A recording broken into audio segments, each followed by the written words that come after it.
आपने ऐसा कौन सा काम आपको पड़ गया कि नमाज जैसी बड़ी इबादत और नमाज जैसी अहम इबादत भी आपने उस काम के लिए छोड़ दी और आप उस काम से फारिग होकर फिर आप नमाज पढ़ाते हैं।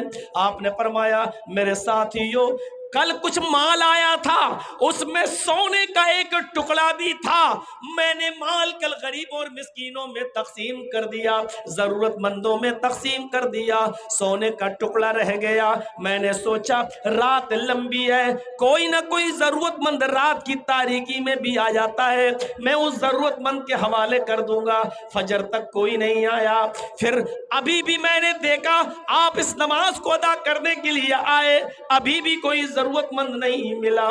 जैसे ही मैं मुसल्ले इमामत पे खड़ा हुआ, मेरे जहन में यह ख्याल आया कि उस सोने के टुकड़े को सबसे पहले गरीबों और मिस्कीनों में तकसीम कर दिया जाए। तो मैं गया और मैंने उसको तकसीम कर दिया, जरूरतमंद तक पहुंचा दिया और अब मैं आया। अब साहबा का सवाल सुनिए, अय अल्लाह के रसूल, ये काम तो नमाज पढ़ाने के बाद भी कर सकते थे, ये काम तो आप नमाज पढ़ाने के बाद भी तो कर सकते थे। आपने फरमाया फजर में जब याद न रहा तो जुहर के बाद भी तो मैं भूल सकता था, या कोई भी नमाज पढ़ाने के बाद भी तो मैं भूल सकता था। मैं नहीं चाहता हूँ, मौत और जिंदगी का कोई भरोसा नहीं, कहीं इस हाल में मेरा इंतकाल न हो जाए, कोई मलकुल मौत मेरी रूह कब्ज करने के लिए चलाए, इस हाल में मैं अल्लाह के पास जाऊं कि जब अल्लाह सवाल करे तो मुझे उसके जवाब में ये कहना पड़े, हाँ गरीबों के लिए एक सोने का टुकड़ा था जो मैं दे नहीं पाया, गरीबों तक पहुंचा नहीं पाया, इसलिए वो एक टुकड़ा मेरे घर में रह गया। मैं चाहता था कि जब मेरे सामने मलकुल मौत आए तो मैं बहुत सी बातें सोचूं, तो उसमें ये भी सोचूं कि जब अल्लाह मुझसे पूछे तो मैं ये कहूं कि मैं अपने घर में कोई चीज छोड़ के नहीं आया। जब मेरे जहन में ये ख्याल आया सोने का टुकड़ा रह गया तो मैंने सोचा कि पहले इसको तकसीम कर दूं, ये न भूल जाऊं, इसलिए कि नमाज का पढ़ाना तो मैं भूलता नहीं हूं, हाँ सदका और खैरात मैं भूल सकता हूं क्योंकि ये गरीबों का हक है, इसलिए मैं गया और पहले मैंने ये नेक काम कर दिया और गरीबों तक उनका हक जो था वो मैंने पहुंचा दिया। अब मैं यहां पर आया हूं और नमाज पढ़ाया हूं, अल्हम्दुलिल्लाह अब मैं ऐसा हूं कि अगर मेरी रूह भी निकल जाए और अल्लाह सवाल करे तो मैं कह सकता हूं कि मैंने अपने घर में कुछ भी नहीं छोड़ा। ये कौन सा तसव्वुर था और इस वाक़े के पीछे कौन सी तालीम छिपी हुई है, कौन सा दर्स छिपा हुआ है, कौन सा मैसेज छिपा हुआ है और कौन सा पैगाम छिपा हुआ है इस वाक़े के पीछे। वसारिऊ इला मग़फ़िरतिम मिन रब्बिकुम व जन्नतिन, दौड़ो अपने रब की मग़फ़िरत की तरफ और उस जन्नत की तरफ जिसका तूल व अर्ज आसमान और जमीन के बराबर है। दौड़ो, जैसे ही ख्याल आया नेकी का काम कर दिया। भूली हुई चीजें दो ही जगह याद आती हैं, या तो नमाज में या लैट्रीन में। पूरे दिन आपको कुछ याद नहीं है, अब लैट्रीन करने बैठ जाएं अचानक याद आ जाएगा, हाँ ऐसा होता है और ये इंसानी फितरत में दाखिल है। यही सोने का एक टुकड़ा नबी अकरम को नमाज में, हालांकि आपको नमाज के अंदर नहीं नमाज से पहले याद आ गया। और इसी किस्म का एक वाक़या अदबुल मुफ़रत में हजरत अबू बकर सिद्दीक रज़ी अल्लाह तआला अन्हु के बारे में लिखा हुआ। उनको लैट्रीन में क़ज़ाए हाजत में याद आया। उस जमाने में लोग लोटा लेकर बर्तन लेकर खेतों में क़ज़ाए हाजत के लिए जाया करते थे। हजरत अबू बकर सिद्दीक को भी जरूरत पड़ी क़ज़ाए हाजत की, तो पानी का बर्तन लेकर जंगल में चले गए और दरख्त की आड़ में बैठे। अभी पानी का बर्तन रखा ही था, अभी बैठे ही थे कि एकदम खड़े हो गए, निकल आए, घर गए, सोने का टुकड़ा था वो तकसीम किया, फिर लोटा उठाया, फिर जंगल में गए। किसी ने उनको दोबारा जब जंगल में लैट्रिन के लिए जाता हुआ देखा तो उसने पूछा, क्या लूज मोशन हो गए क्या? जैसे हम लोग आपस में मजाक करते हैं, क्या हुआ ज्यादा खा लिया? अच्छा कल शादी थी, ठूस के खा के आए हो क्या? तो ऐसे ही अबू बकर सिद्दीक जब कज़ाए हाजत के लिए गए, फौरन उठ गए, नहीं किया, घर गए, सोने की डली उठाई, जरूरतमंद को पहुंचाया, फिर घर गए, फिर लोटा उठाया, फिर चल दिए जंगल में। तो जब लौट के वापस आ रहे थे तो पूछा उनसे लोगों ने, क्या हुआ, अभी तो गए थे फिर गए, क्या बात है? लूज मोशन हो गया, दस्त लग गए हैं आपको? अबू बकर सिद्दीक फरमाते हैं, नहीं ऐसी कोई बात नहीं। तो कहा अभी तो गए थे? कहा अभी कुछ देर पहले आपने मुझे देखा होगा, मैं गया था, मैं दरख्त की आड़ में बैठ भी गया, झाड़ियों में छिपकर मैं बैठ भी गया, लेकिन मैंने लैट्रीन नहीं की। अचानक मेरे दिल में, मेरे दिमाग में, मेरे जहन में ख्याल आया, कुछ चीजें मुझे सदका करना थी, वो किसी की थी नहीं, मुझे अपने माल में से सदका करना था। मैंने कल ही नियत की थी कि सोकर उठूंगा तो मैं ये सदका करूंगा, मैं ये खैरात करूंगा। अब मैं उठा, जब कज़ाए हाजत के लिए मैं यहाँ आया तो मुझे याद आया कि मुझे सदका करना था, खैरात करना था। मैंने सोने की वो डली निकाली, सोने का वो टुकड़ा फौरन उठाया और फौरन मैं उसको गरीबों तक, मिस्कीनों तक, मोहताजों तक, जरूरतमंदों तक मैं लेकर गया, मैंने उन तक पहुंचाया, फिर घर गया। वहां से आने के बाद अब दोबारा जब मैं गया तब मैं कज़ाए हाजत से फारिग हुआ, पहले मैंने लैट्रीन नहीं की थी, अब मैंने की है। लोग हंसने लगे, अरे अबू बकर ये कौन सी अक्लमंदी का काम कर दिया? अरे आपको जब सोने का तो तकसीम ही करना था, उसको बांटना ही था, गरीबों में देना ही था, तो लैट्रीन करने के बाद भी तो घर जा सकते थे, उसके बाद भी तो गरीबों मिस्कीनों में सोना तकसीम कर सकते थे, उनको खैरात कर सकते थे, सदका कर सकते थे।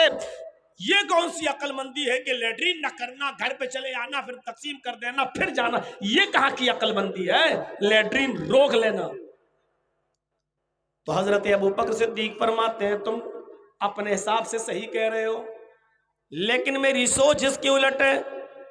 मैंने ये सोचा कि इन्न शैताना युस्नी इनान आज़मी, शैतान खून की रगों में दौड़ रहा है। अभी मेरे दिल में जो सदका और खैरात का जो ख्याल आया है, कहीं ऐसा न हो कि लैट्रीन से फारिग होने के बाद शैतान हमारे इस नेक इरादे को कहीं बदल न दे, इस नेक इरादे को कहीं मोड़ न दे, हमारी खैरात करने की, सदका करने की नीयत को कहीं तब्दील न कर दे, मोहब्बत ना आ जाए सोने की, अरे ये क्या हुआ, अरे ऐसा कैसे हो गया है, नहीं इतना कीमती चीज हम कैसे तकसीम करें। तो इसलिए जिस वक्त सदके का ख्याल मुझे आया, मैंने फौरन सदका कर दिया। उसके बाद अब आया हूं और अब मैंने लैट्रीन की है। अल अदबुल मुफरद में इमाम बुखारी रहमतुल्लाह अलैह ने इस वाक़े को नकल किया है।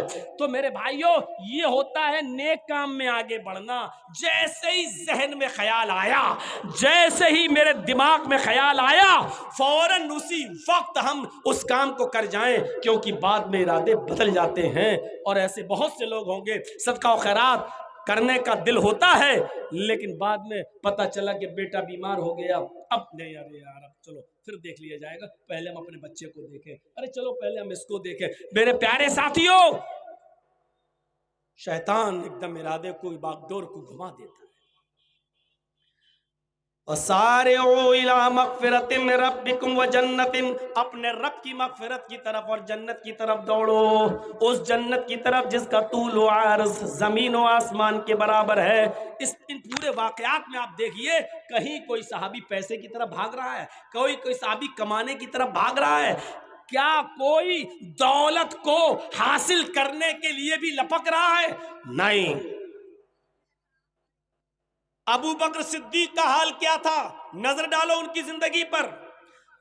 उमर फारूक का हाल क्या था, नजर डालो उनकी जिंदगी पर। उस्मान गनी का हाल क्या था, नजर डालो उनकी जिंदगी पर।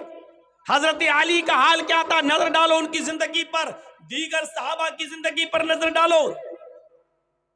उस्मान गनी रज़ी अल्लाह ताला अन्हो की गिनात मशहूर थी, उनकी अमीरी और उनकी दौलत के चर्चे आज भी होते हैं। अब्दुर्रहमान इब्ने औफ की अमीरी के चर्चे आज भी होते हैं। उसी माहौल में सहाबा किराम मौजूद हैं। हजरत उस्मान गनी का माल सैकड़ों ऊंटों पर लद कर आया करता था, वो बिजनेस किया करते थे। अब्दुर्रहमान इब्ने औफ भी बहुत बड़े बिजनेसमैन थे, लेकिन आप सहाबा किराम की जिंदगी पर नजर डालें, अबू बकर मौजूद है, उमर मौजूद है, अबू हुरैरा मौजूद है, दीगर बहुत से सहाबा मौजूद हैं, लेकिन आप देखेंगे कि कोई भी सहाबी दौलत में, माल में, पैसों में हजरत उस्मान से आगे बढ़ने की कोशिश नहीं कर रहा है, अब्दुर्रहमान इब्ने औफ से आगे जाने की कोशिश नहीं कर रहा है। हम इसलिए पैदा ही नहीं हुए, आज हैं कल चले जाएंगे, मिट जाएंगे। हम क्यों मालो दौलत में किसी से आगे बढ़े? हमें उस चीज में आगे बढ़ना है जो चीज बाकी रहने वाली है, जो चीज हमारा साथ देगी। ऐसे माहौल में एक ऐलान होता है, ऐसे माहौल में एक ऐलान होता है, गज़वा होने वाला है, एक जंग में मेरे साथियों तुम्हें शिरकत करना है, इस गज़वा तबूक में तुम्हें जाना है। सहाबा इकराम जंग की तैयारी करने लगते हैं, अपने घोड़े तैयार करने लगते हैं, अपनी सवारियां तैयार करने लगते हैं, अपनी तलवारों में धार लगाने लगते हैं, अपने घोड़ों की मालिश करने लगते हैं। फिर एक हुक्म होता है, फला फला दिन आपको ग़ज़वे के लिए निकलना है। टाइम इतना कम है कि सहाबा इकराम को इस वक्त कलील टाइम में, किल्लत वक्त के अंदर सब तैयारियां मुकम्मल करना है, और उसी में हुक्म ये होता है कि इस ग़ज़वे में शिरकत करने के लिए हमें पैसों की भी ज़रूरत है, दौलत की भी ज़रूरत है, माल की भी ज़रूरत है, घोड़ों की भी ज़रूरत है, ऊँटों की भी ज़रूरत है, सामान जंगी हथियारों की भी ज़रूरत है। आए साथियों, इस काम के लिए चंदा भी करना है। अब सहाबा किराम का जज्बा देखो, आगे बढ़ने की कोशिश नहीं है। दौलत में हम उस्मान गनी की तरह अमीर नहीं है कि हम चंदा दें, हम अब्दुर्रहमान इब्ने औफ की तरह पैसे वाले नहीं है कि हम चंदा दें। हम तो बहुत गरीब हैं, सुबह खा लेता है तो शाम को खाने को नहीं मिलता, शाम को अगर मिल जाए तो सुबह खाने के लिए नहीं है, हमारे बच्चे भी कई कई दिन भूखे प्यासे रहते हैं, ये हाल है हमारा। लेकिन इमाम कायनात फरमाते हैं, मुहम्मदुर रसूलुल्लाह फरमाते हैं कि तुम्हें जंग के लिए निकलना है और चंदा भी देना है, तुम्हें ताउन करना है, पैसा लाना है, माल देना है। अब कोई ये नहीं कह रहा है अरे अल्लाह के नबी हमारे पास है ही क्या है, इस्तिताअत के मुताबिक सब अपने अपने घरों में जा रहे हैं, कुछ ना कुछ देना है, जो हैसियत होगी वो देंगे। सब लग गए चंदे का इंतजाम करना है उस ग़ज़वे के लिए जिसका ऐलान किया गया है, ग़ज़वा तबूक में जाने के लिए। और ग़ज़वा तबूक कोई मामूली जंग नहीं थी। जिस बस्ती में मौजूद है उस बस्ती में जंग नहीं होना है। तकरीबन यहां से 1200 किलोमीटर दूर, तकरीबन यहां से 1200 किलोमीटर दूर, यहां से दिल्ली के बराबर,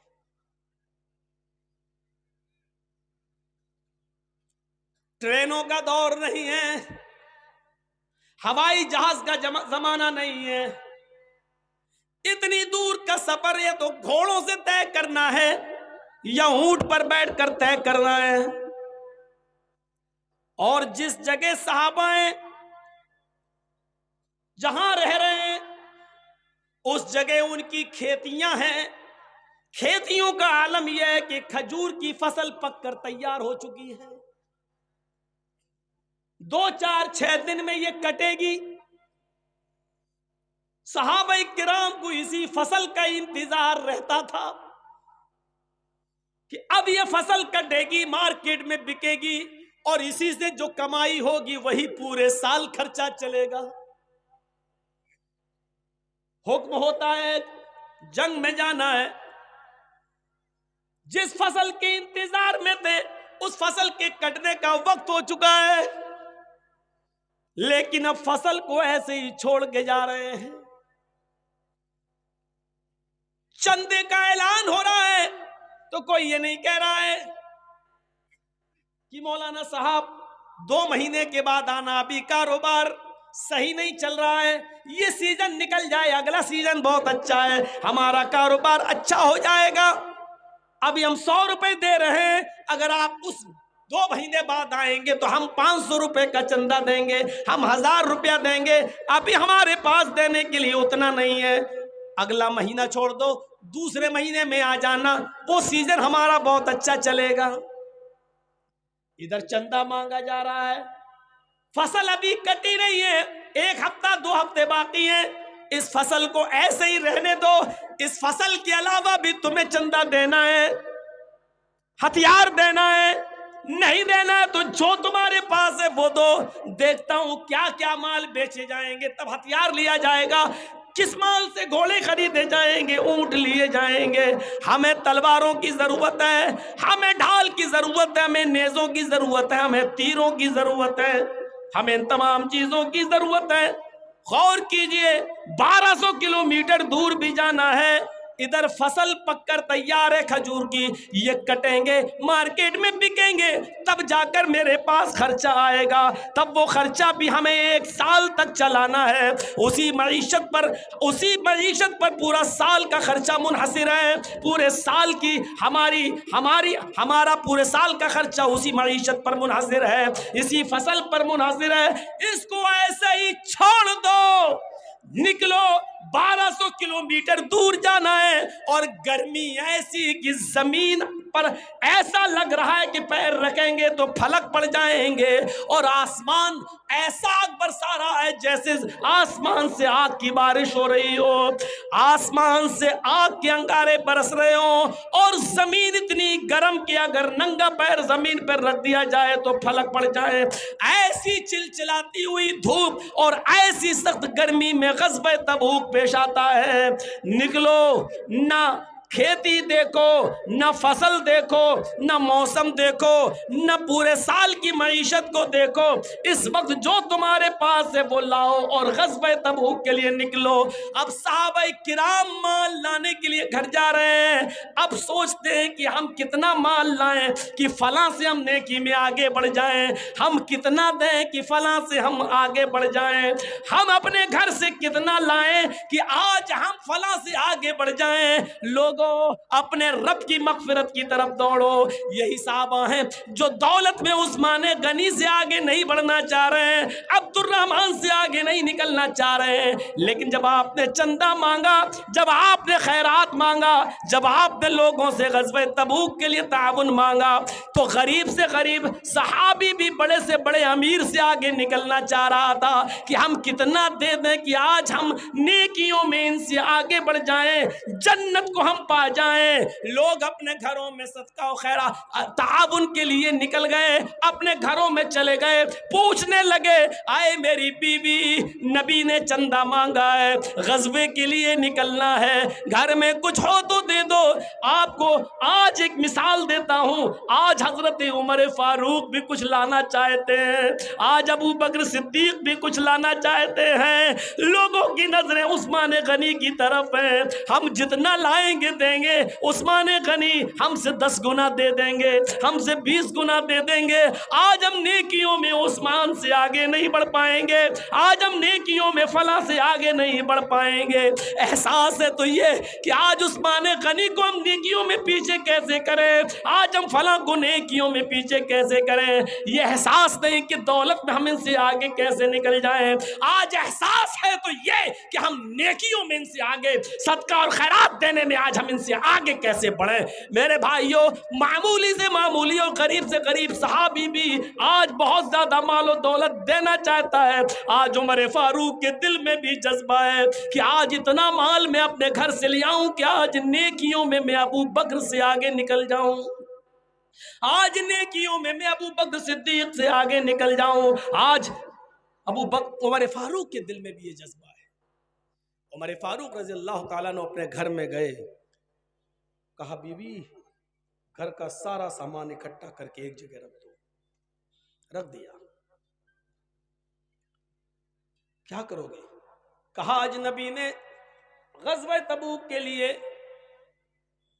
मदद मांगी है, मदद भी करना है और निकलना भी है। अच्छा, बीवी भी नहीं कह रही है कि फसल का क्या होगा, नहीं, हुक्म है तो है, जाना है तो जाना है। क्या होगा का तसव्वुर हमें और आपको होता है। हम मर जाएंगे तो मेरे बच्चों का क्या होगा,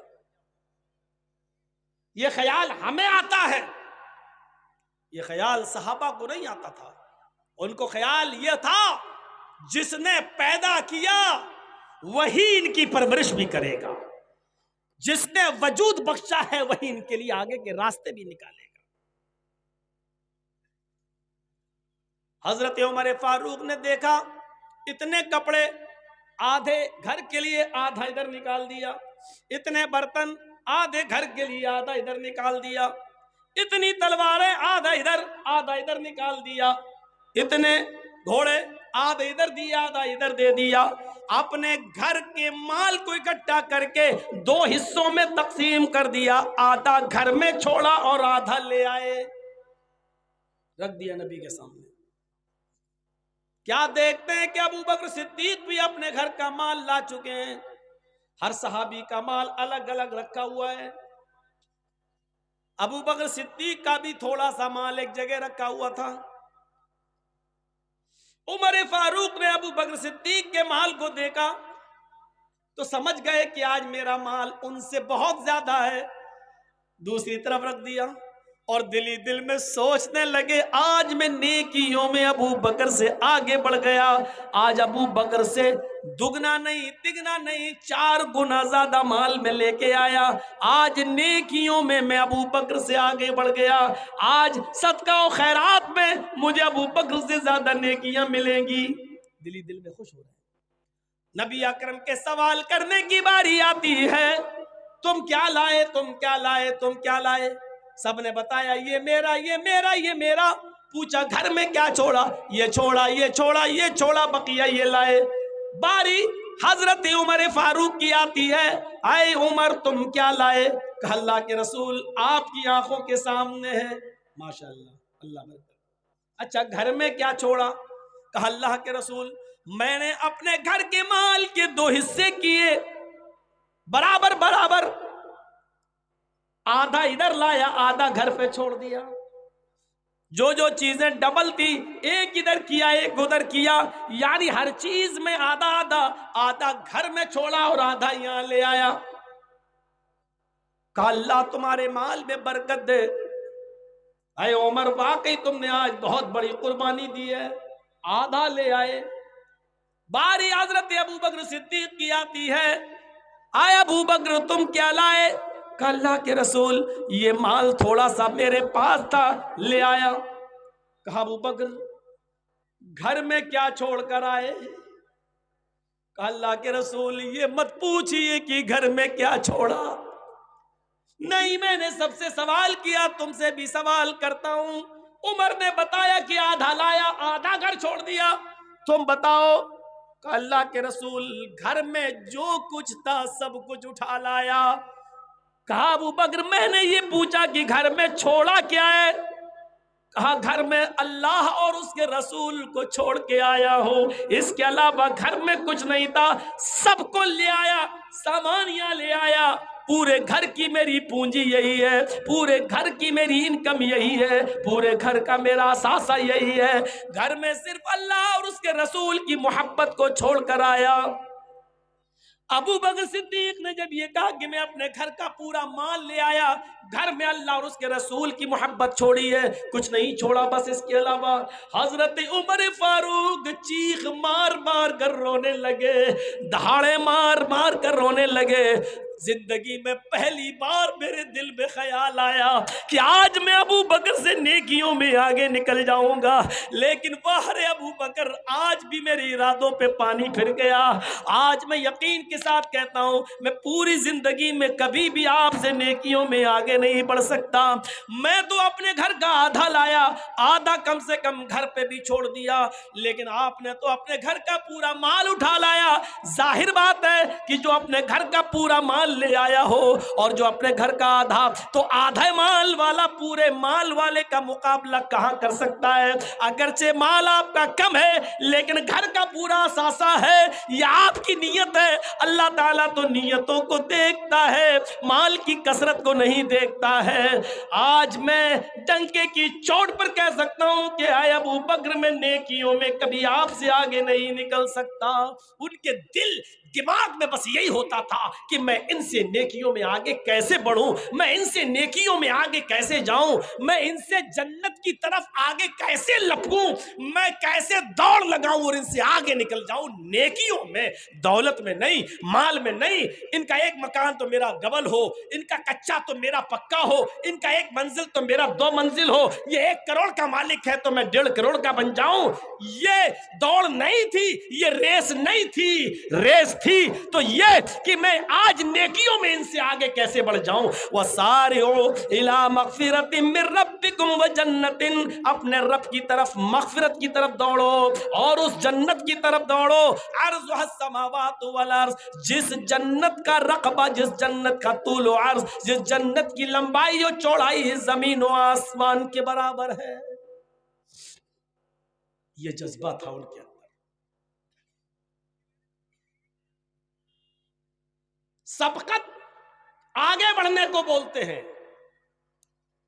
कुरान में आया फस्तबिकू इलल खैरात, नेक काम और खैर के काम में एक दूसरे से सबकत ले जाने की कोशिश करो, एक दूसरे से आगे बढ़ने की कोशिश करो। किसमें? खैर के कामों में। फस्तबिकू इलल खैरात, खैर के कामों में आगे बढ़ने की कोशिश करो, नेक कामों में आगे बढ़ने की कोशिश करो। सौदेबाजी करने लगे थे हजरत उमर फारूक एक बार। आए अबू बकर, आज मैं आपसे एक सौदा करना चाहता हूं। हजरत अबू बकर सिद्दीक ने कहा सौदा? कहा? का किस बात का सौदा? आए अबू बकर, मेरी पूरी जिंदगी की इबादतें आप ले लो, मेरी पूरी जिंदगी की नेकियां आप ले लो, और मुझे अपनी एक दिन एक रात की नेकी मुझे दे दो। उस एक रात की गारे सौर में जो आपने नबी अकरम के साथ गुजारी थी, और आप अपनी रान पर नबी अकरम के सर को रखे हुए थे और अल्लाह के रसूल सो गए थे, और आए अबू बकर, आपके पैर में जहरीला जानवर बिच्छू डंक मार रहा था, काट रहा था। उसकी तकलीफ से आपके आंखों में आंसू आ गए और आंसू का कतरा गिरकर नबी के चेहरे पर गिर गया। लेकिन तकलीफ की शिद्दत के बावजूद आपने अपना पैर नहीं हिलाया। अगर पैर हिलाऊंगा तो नबी अकरम को डिस्टर्ब हो जाएगा।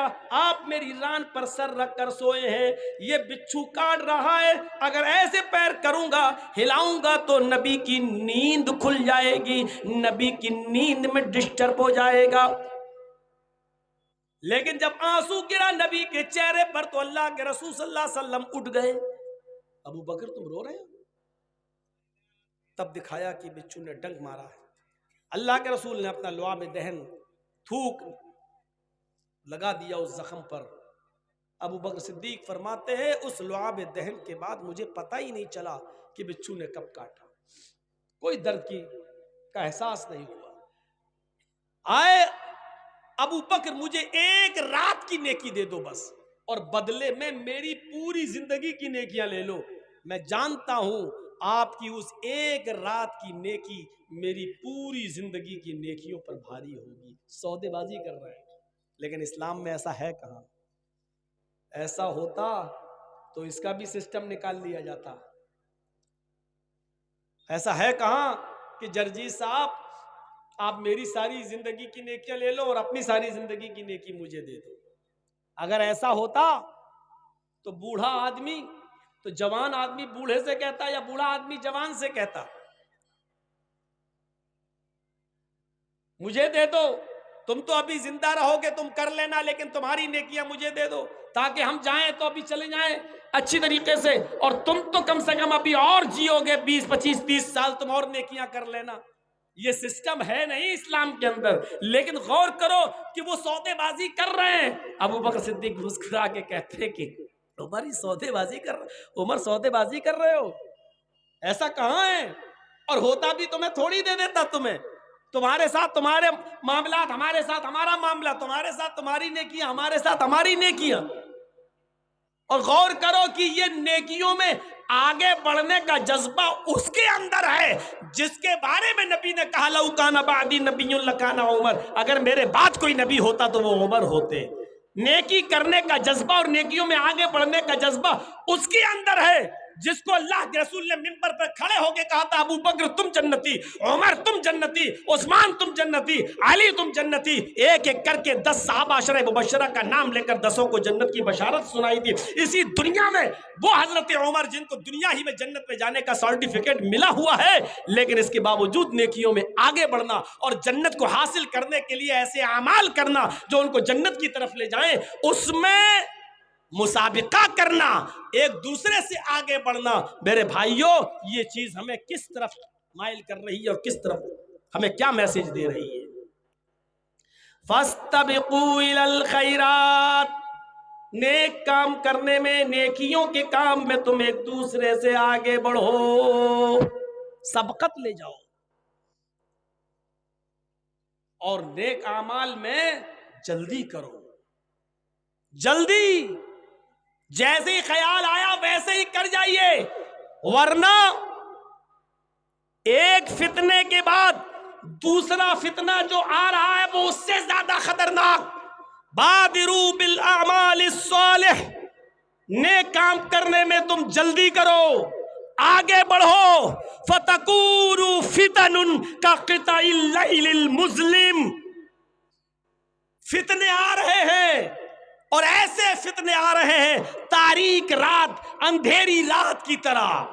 तकून फितनुन, बहुत जल्दी तुम फितने देखोगे, तारीक रात की तरह, अंधेरी रात की तरह।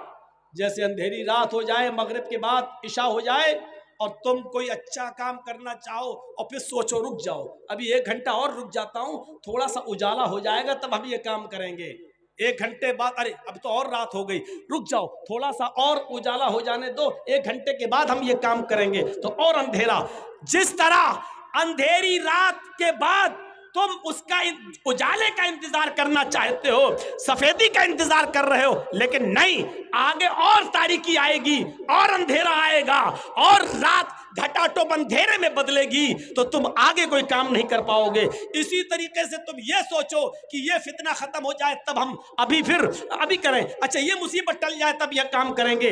अब ऐसा नहीं है, फितने रात के अंधेरे की तरह आ रहे हैं। जिस तरह मगरिब के बाद जो घंटा आएगा वो और ज्यादा अंधेरे का होगा, उसके बाद जो घंटा आएगा वो उससे भी ज्यादा अंधेरे का होगा, उसके बाद जो घंटा आएगा वो उससे भी ज्यादा तारीख होगा। ऐसी पूरी रात अंधेरी रात में गुजरेगी। इसी तरीके से अब तुम ये सोचो कि ये नेक काम हम कल कर लेंगे, ये नेक काम हम अभी 1 हफ्ते बाद कर लेंगे, ये अच्छा काम है हम 1 महीने के बाद कर लेंगे, तो याद रखना 1 महीने के बाद दूसरा फितना आ जाएगा, वो उससे भी ज्यादा खतरनाक होगा।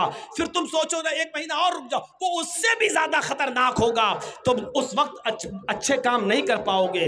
बादिरू बिल अमालिस सालिह फतकूनु फितनुन का क़िताइल लैलिल मुज़लिम, और वो फितने इतने तारीख होंगे, युस्बिहुर रजुलु मुमिनन व युमसी काफिरन व युमसी मुमिनन युस्बिहु काफिरन। आप वो फितने ऐसे देखोगे कि एक इंसान सुबह उठेगा तो मोमिन होगा, सुबह उठेगा तो फजर की नमाज पढ़ा होगा, कुरान की तिलावत किया होगा, ज़ोहर की नमाज पढ़ा होगा, असर की नमाज जमात के साथ पढ़ा होगा, लेकिन शाम का सूरज डूबने से पहले पहले वो काफिर हो चुका होगा, वो कुफ्र में दाखिल हो चुका होगा। ये दौर तुम अपनी आंखों से देखोगे कि इंसान सुबह उठेगा तो हालत ईमान में, लेकिन शाम होते होते वो काफिर हो जाएगा। शाम को वो मोमिन होगा, मगरिब की नमाज उसने जमात के साथ पढ़ी होगी, इशा की नमाज उसने जमात के साथ पढ़ी होगी, तहज्जुद की पाबंदी भी की होगी, लेकिन सुबह फजर की नमाज पढ़ते पढ़ते वो काफिर हो चुका होगा। यबीउद्दीनहु बिइरज़िम मिनद दुनिया, दुनिया के चंद टुकड़ों में, दुनिया के चंद सिक्कों में वो अपना दीन बेच चुका होगा, अपने ईमान का सौदा कर चुका होगा। ये देखा जो अभी मरा है एक आदमी, तारिक फतेह, आपने सुना, मीडिया पे देखा, चैनलों पर भरा पड़ा है, और आपके यूट्यूब पर और सोशल मीडिया पर आप देखें इसको, जो इस्लाम को एक कैंसर कहता था, डिबेट में इस्लाम को कैंसर कहता था, उसकी मौत भी कैंसर के हालत में हुई। तस्लीमा नसरीन को देख रहे हैं आप, जो कहती थी कि इस्लाम को फालिज मार गई है, इस्लामी तालीम लकवा का शिकार हो गई है। जैसे फालिज मारने के बाद उस इंसान का एक जिस हिस्से को फालिज मार जाए वो हिस्सा बेकार हो जाता, काम नहीं करता, ऐसी इस्लाम के इन उसूलों को फालिज मार गई है, ये किसी काम के नहीं है। आज वो हॉस्पिटल में आईसीयू में है और उसके जिस्म के एक हिस्से को फालिज मार चुकी है। चंद सिक्कों में इन्होंने अपने ईमान को बेचा, और ईमान को बेचने वाले सिर्फ ऐसे ही लोग नहीं है, आपके टीवी चैनलों पर आने वाले कुछ कठमुल्ले जो इस्लाम के मसाइल पर डिबेट करने के लिए पहुंच जाते हैं और बीजेपी और आरएसएस के लोगों से सुन सुनाकर उनकी खरी खोटी बातें और गालियां सुन के वापस आ जाते हैं।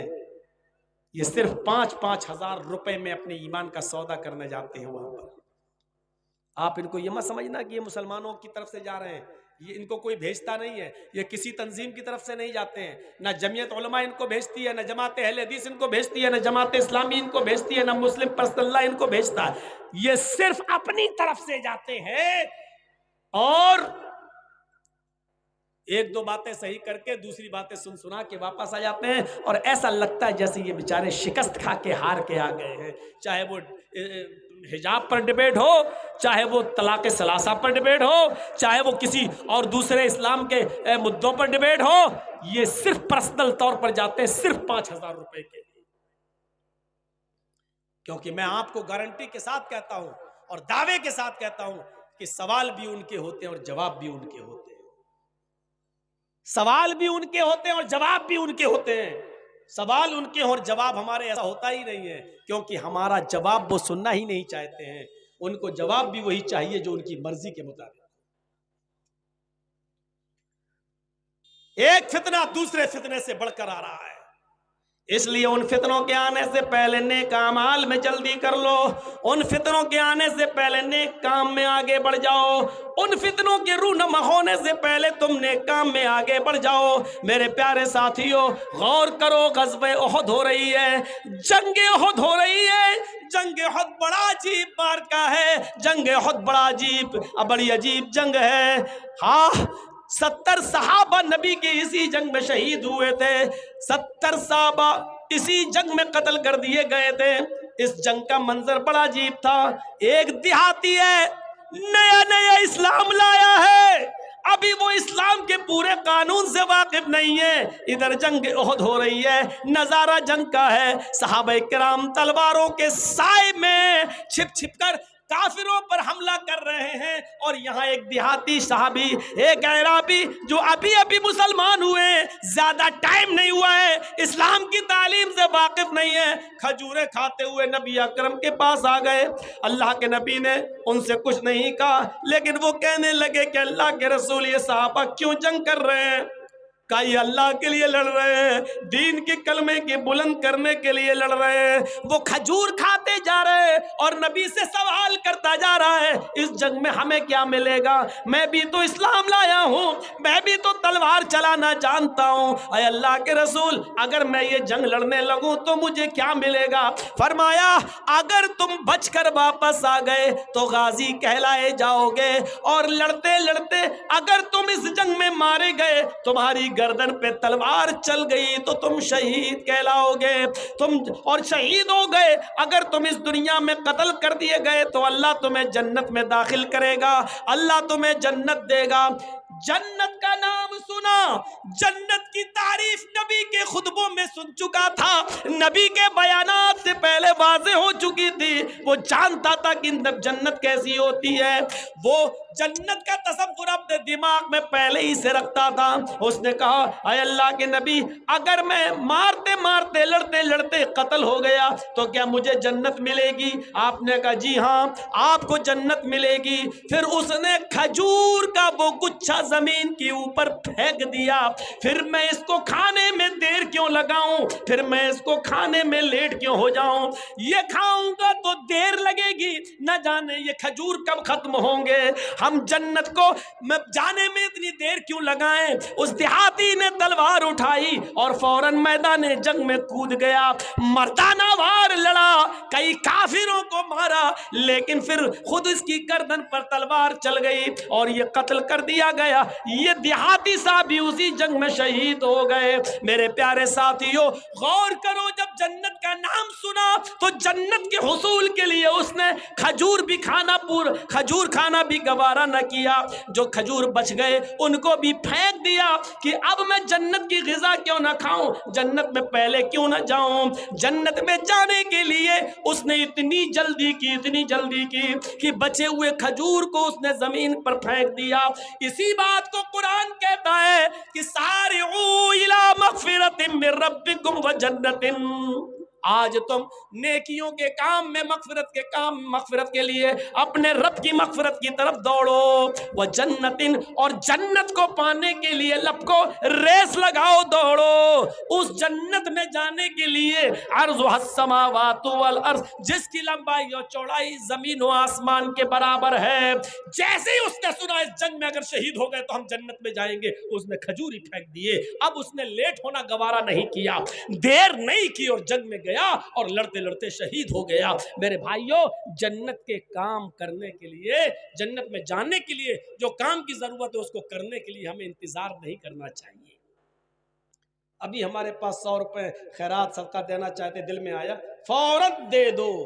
अब थोड़ा देर भी अगर इंतजार किया और आपके बच्चे ने कोई खिलौना मांग लिया, तब आप सदका नहीं कर पाएंगे। फिर बच्चे की मोहब्बत में आकर आप उसको खिलौना दिलाएंगे और फिर नेक काम आप नहीं कर पाएंगे। और जब नेक काम नहीं कर पाएंगे तो फिर आप अपने रब की मग़फ़िरत की तरफ नहीं दौड़ पाएंगे। अपने रब की मग़फ़िरत की तरफ हमें दौड़ना है। और उस जन्नत को पाने के लिए, उस जन्नत के हुसूल के लिए, जिस जन्नत के हुसूल के लिए हज़रत उस्मान गनी ने कहा, अल्लाह के नबी ने कहा, इसी ग़ज़वे की बात बता रहा हूं, ग़ज़वे तबूक, जिसमें हज़रत उमर ये लाए और अबू बकर ये लाए। हज़रत उस्मान गनी ने भी, अल्लाह के रसूल ने कहा, ऊंटों की जरूरत है, कोई देगा?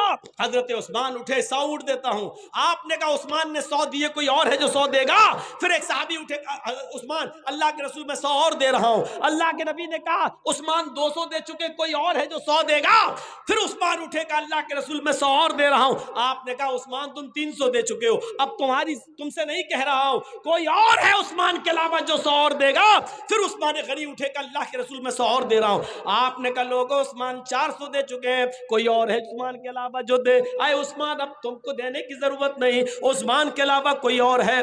फिर उस्मान उठे, कहते कि अल्लाह के नबी मैं 100 और दे रहा हूं। आपने 7 बार कहा और 7 बार हजरत उस्मान गनी ही उड़ते हैं।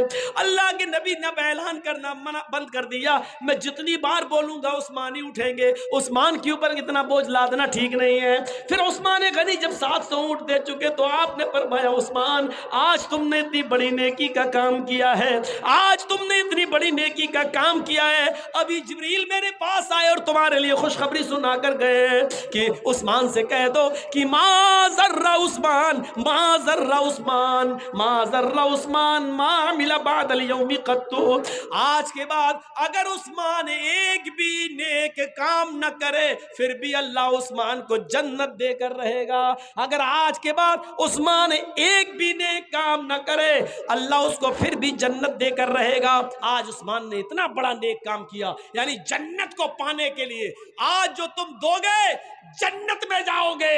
जन्नत को पाने का नाम आया तो 100 उड़ दिया, फिर कहा जो 100 देगा जन्नत जाएगा, फिर दिया, इतना दिया कि 700 ऊंट तक दे दिए। अल्लाह के रसूल को कहना पड़ा नहीं अब नहीं बोलूंगा वरना उस्मान ही उठेंगे। उस्मान ने इतना बड़ा नेक काम किया, आज के बाद उस्मान अगर एक भी नेक काम न करे फिर भी अल्लाह उसको जन्नत देगा। तो जन्नत पाने वाले काम करो जिसकी लंबाई चौड़ाई आसमान और ज़मीन के बराबर है।